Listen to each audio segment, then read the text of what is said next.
Hi guys, welcome. The HYROX 25-26 UK season starts today over at Birmingham NEC, and tomorrow morning I will be heading over there to take part in my first race of the season in the men's opens.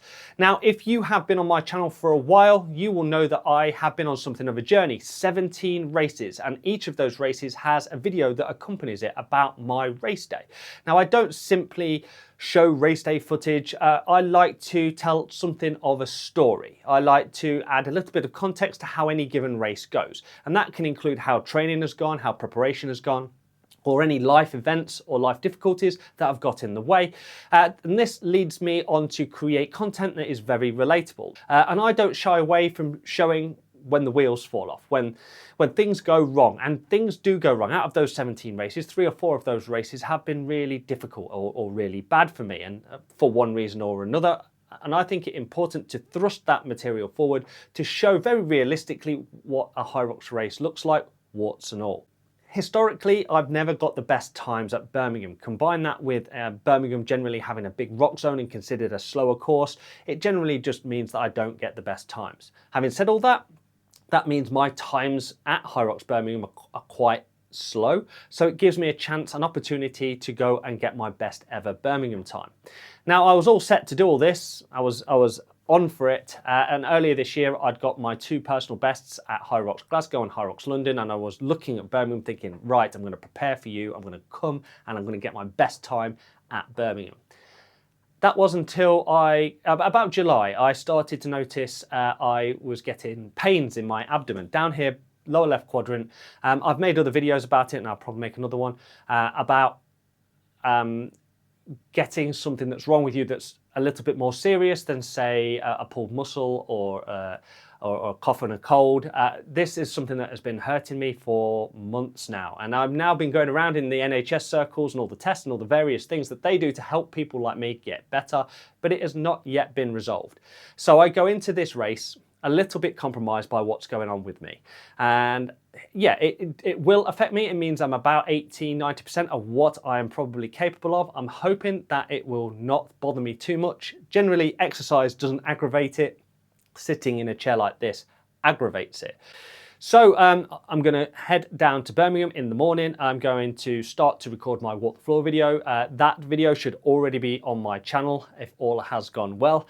Please go check that out. That's a venue tour of a HYROX in real time. Go check that out. It's a great way to introduce people to HYROX if you've never seen it before or relatively new to HYROX, or you just want to see what HYROX Birmingham is all about. Just go. Oh, and while you're there, just give the channel a subscribe. That always helps. Yes, after that, I'm going to get myself ready for my race, and then I'm going to head out onto the dance floor. All right, guys. Here we are at NEC. I believe we are in hall 5 today. 5. HYROX Birmingham. Right, let's go get registered, get in there.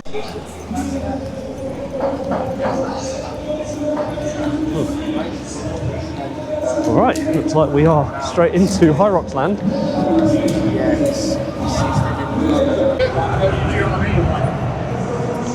Morning, you all right? One of those and one of those for you. Is this your first time? No, 17. For the racing. Thank you very much. Thank you. So here's the running track. I'll talk a little bit more about that in a mo.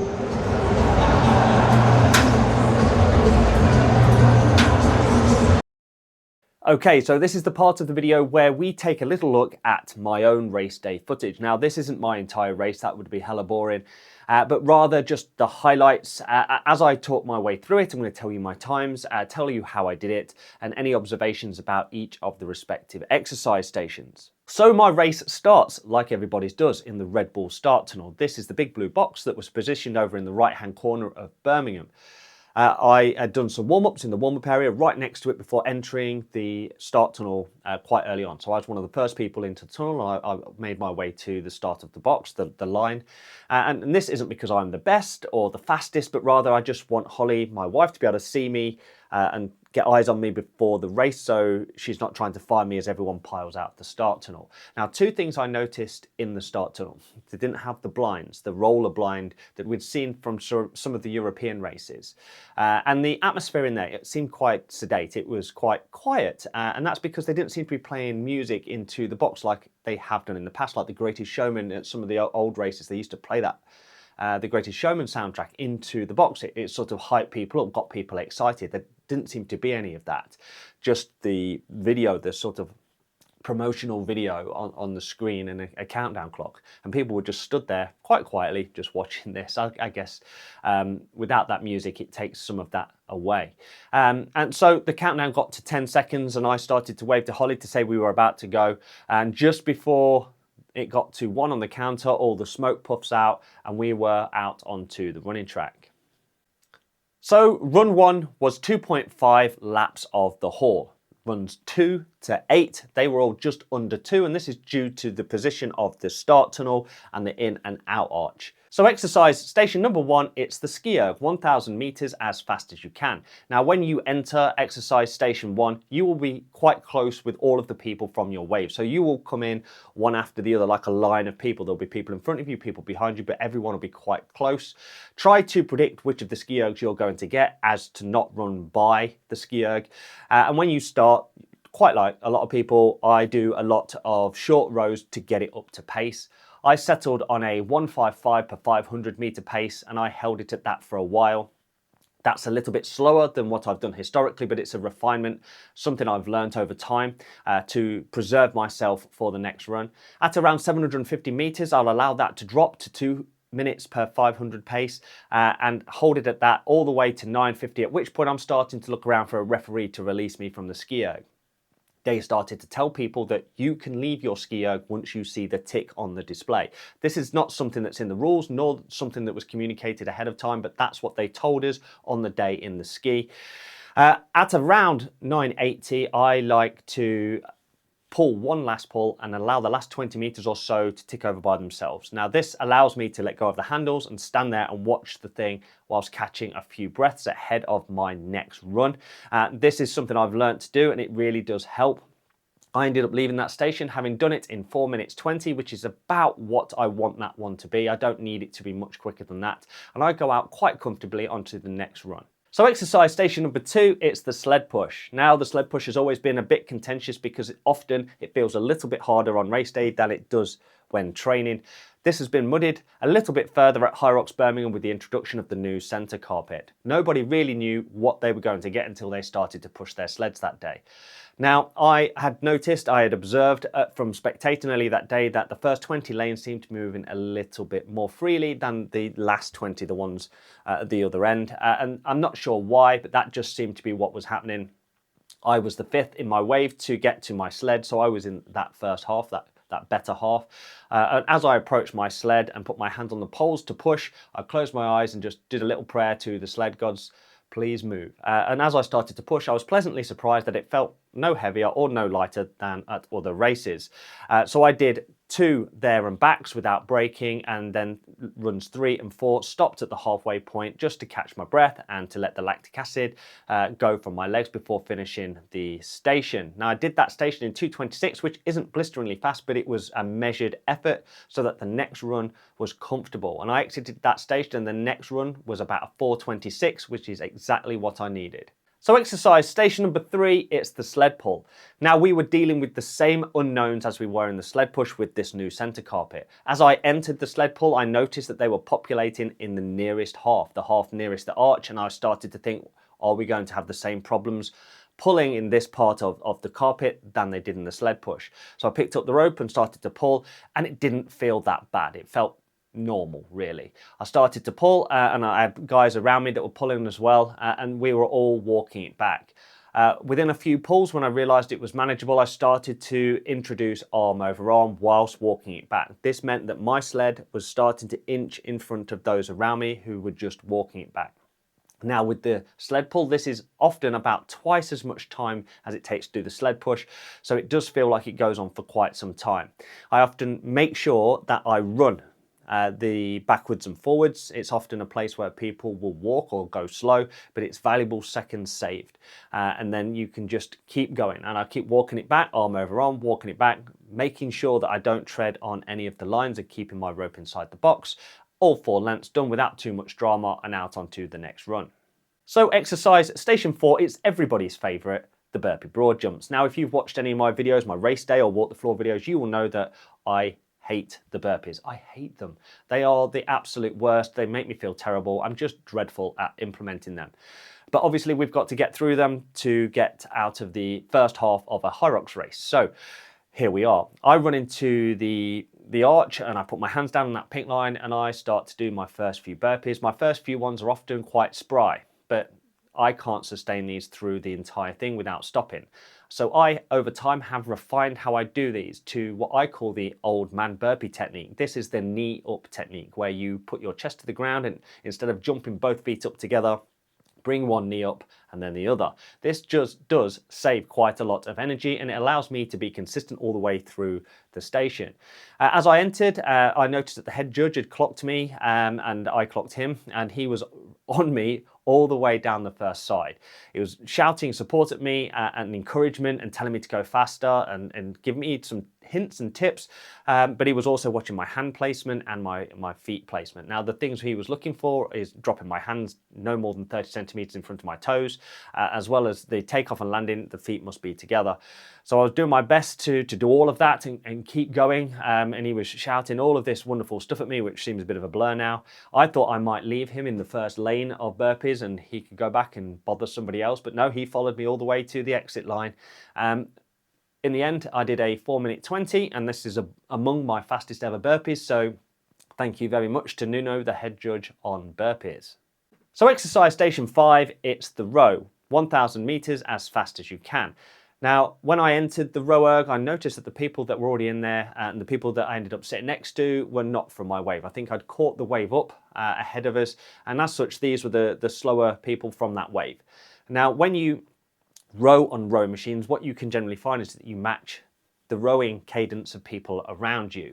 If you're with faster people, this can mean you're starting to row quicker. If you're with slower people, the same thing can happen. I think combined with the fact that I just got a beast in from Nuno on the burpees and rowing quite a little bit slower than what I would normally do, I was kind of using this as a rest.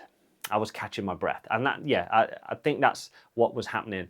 I didn't go particularly quick on this. I could have gone a little bit quicker. My time in this one was 4:46, which is kind of rubbish. But like I said, when you've just done one of your best ever burpee runs, the next thing is what suffers. So I might have gone a little bit slower in the burpees and had a better row, but it is what it is. So I left that station, still quite comfortable, able to run out onto run 6.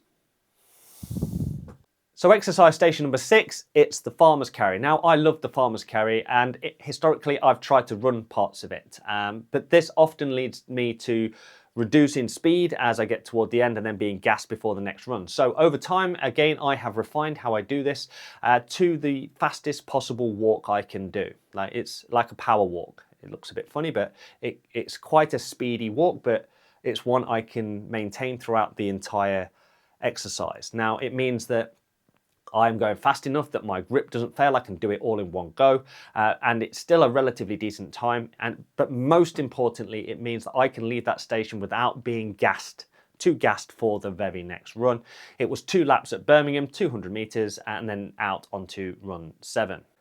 Exercise station number 7, it's the lunges, the penultimate exercise at a HYROX competition.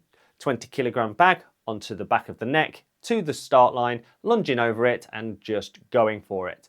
Now, initially I tried to get a few reps of walking through the fastest possible technique, but this leads me to getting that lactic acid build up quite quickly. And I revert back to the 2-step where you bring your feet together at the top of every rep. And I find that this is the most sustainable through this entire exercise. This is one of those exercises that I have improved at the most since taking up HYROX a few years ago. This is one of the things I practice the most in the gym, and it has yielded the best results on race day. So I bring the feet together. Every now and again when someone shouts a bit of support at me and I get a little bit excited, I try to do a few more walkthroughs, but this just builds that lactic acid back up. In the end, I started to do the toe tap. You see this quite often these days where they drag the back toe up, tap it, and then go into the next lunge. And I did this pretty much consistently all the way to the end, coming in just over 4 minutes. Exercise station number 8, it's the wall balls. Now the run leading into the wall balls was a bit slow. I quite taxed myself in the lunges and looked down at my watch and realised a personal best wasn't really doable at this point in time. Once you learn that your personal best is not really within touching distance, it takes the wind out of your sails a little bit. Leading up to this event, I had learned that the judging for wall balls had become a little bit stricter. It seems that there had been a directive put out that when you go down into the squat at the bottom of the wall balls, that you must actually break parallel rather than achieve parallel. So there's lots of people watching quite closely as people go into the bottom of the squats, and lots of people getting no reps as a result of not going low enough. So I made a point that every single one of my wall balls was a sort of an ass to grass, as low as I physically can go mechanically, which isn't that low, but I was trying my best.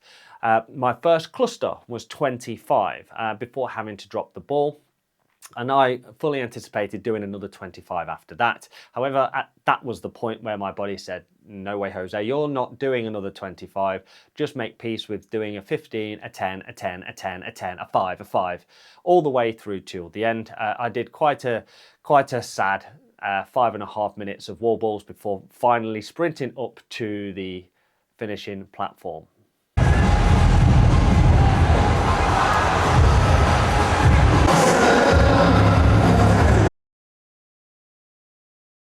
So that was my race at HYROX Birmingham. Now, the first question a lot of you will have is, what time did you get, Mark? And well, quite simply, it's a 1 hour, 13 minutes and 19 seconds, which isn't too bad for me, certainly considering the sort of ailments that I've been feeling, what I talked about at the start of the video. So I'm happy to come away with that time. But it felt to me that I hadn't ran that much slower than what I had at London Olympia in Glasgow, where I was more 70, 71 minutes. So where did this 2 minutes go?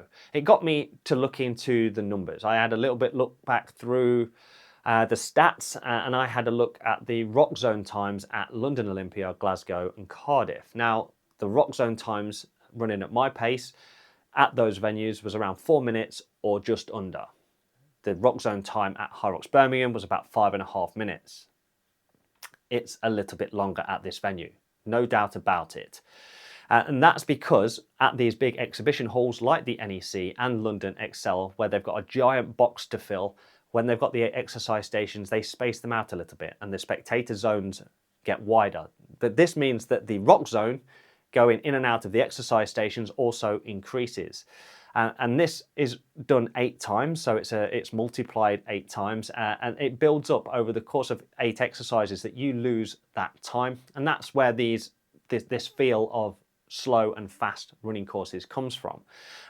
So yes, a lot of the people that I'd spoken to also felt that HYROX Birmingham had become, well, quite a slow course overall. So the carpets in the sled push did look to be quite inconsistent. I went back for a second day after my race to spectate other people, and I was there for 5 hours, and I was able to watch many waves pass through the sled push. The first 20 or so people would come and push quite comfortably at a pace that I would expect. You'd see the sleds moving backwards and forwards. And then the last 20 people, some of them would get sleds that would barely move. It's not all of the second half, but certainly some of them were extremely stickier than some of the other ones at the bottom end.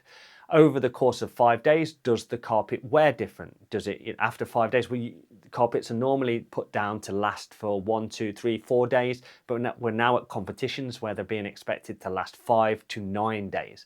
What is the state of the carpet? Is the adhesive underneath? Is the carpet wearing smoother, or is it adding more resistance or less resistance over time? are the people that compete on the first day getting the same experience as the people on the last day? It's just one of those questions we do not yet know the answer to.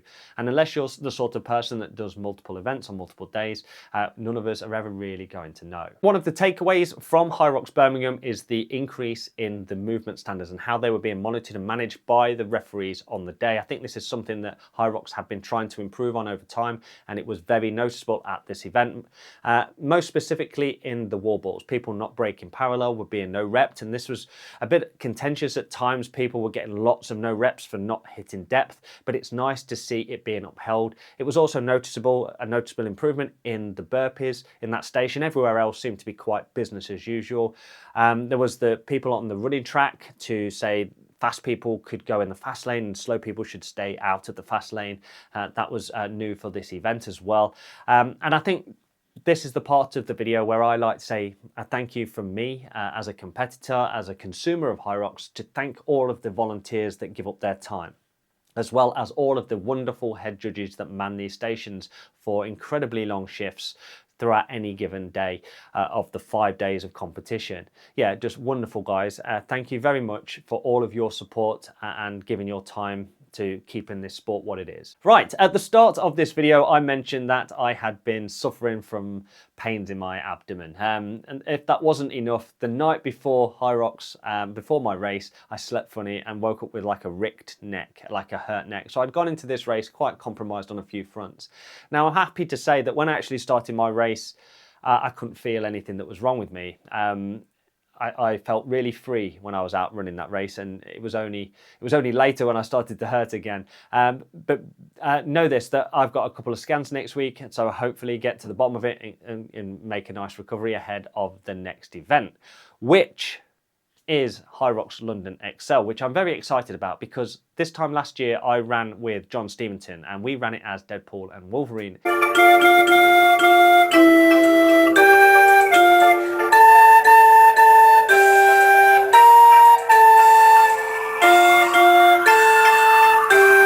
We had such a good time that we thought that deserved a sequel. So John and I will be donning the red and yellow again at HYROX London XL. Very excited to go out and smash it with John.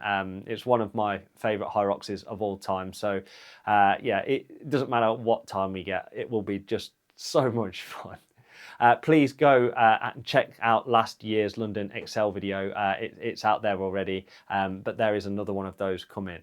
I also did a guided venue tour, a walk the floor video. That one is already on my channel. Please go check it out if you just want to have a little mooch around what a HYROX actually looks like. And finally, I just want to say a massive thank you to everybody who tapped me on the shoulder, fist bumped, high-fived. Some people even shouted at me from within the race itself. With weights. Thank you, mate. Some people had photos with me. It makes my mind boggle that these videos that I sit here and make and put together and put out get watched and by real people. It's at this point when I make them, I'm quite separate. I'm quite by myself, but when I'm in a real world event and people are stopping to say hello and say nice things about what I do and what I make, yeah, it makes me happy and a little bit bashful, a little bit goofy, but I just want to say thank you to every single one of you guys that actually stops and takes a second to say hello. It's wonderful. All right, brilliant. Thank you guys for watching. I will see some of you at the next event, and I will hopefully see you in my next video soon. Out.